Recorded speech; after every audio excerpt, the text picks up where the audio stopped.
رسول اللہ صلی اللہ علیہ وسلم کی محبت کے علامات کیا ہیں؟ کہ رسول اللہ صلی اللہ علیہ وسلم کی سیرت اور اسوہ حسنہ کو سیکھنے اور اس کو اپنی زندگی میں اپنانے کی خواہش اور کوشش کرنا. ٹھیک ہے. صحیح حدیث کے علم کے بعد کسی بھی غلط طریقے کو فوراً چھوڑ دینا، پھر اس پر نہ اٹکے رہنا کہ وہ نہیں ہم تو ہمیشہ سے کرتے ہیں، ہم کیسے چھوڑیں، سارے لوگ تو کر رہے ہیں، کیا ہوگا، ہمارے لیے مشکل ہو جائے گی. نہیں، ہم نے صحیح حدیث پڑھ لی، ہمیں یہ کام نہیں کرنا تو نہیں کرنا بس. پھر چاہے بچپن سے ہم لا علمی میں غلط طریقوں پر عادی تھے، ہمیں فوراً چھوڑ دینا چاہیے. رسول اللہ دیکھیں، صحابہ کرام کی مثالیں دیکھیں.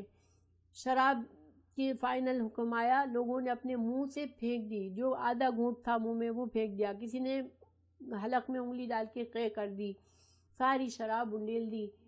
اسی طرح قبلے کو بدلنے کا رخ آیا تو اتنا بھی انتظار نہیں کیا کہ ہم رکوع میں ہیں تو کم از کم اٹھ تو جائیں، رکوع کی حالت میں اپنی ڈائریکشن چینج کر لی.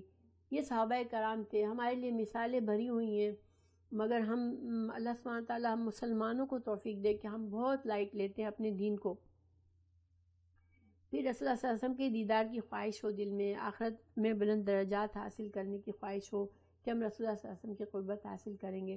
کسی امام کی اندھی تقلید کرنے سے بچیں. جہاں ہمیں حدیث سے پتہ چل جائے کہ نہیں یہ امام کا فتویٰ صحیح نہیں تھا، صحیح حدیث کے مطابق نہیں ہے، تو ہمیں ذرا سا بھی جھجک نہ ہو اور ہم صحیح حدیث کو قبول کر لیں انشاءاللہ.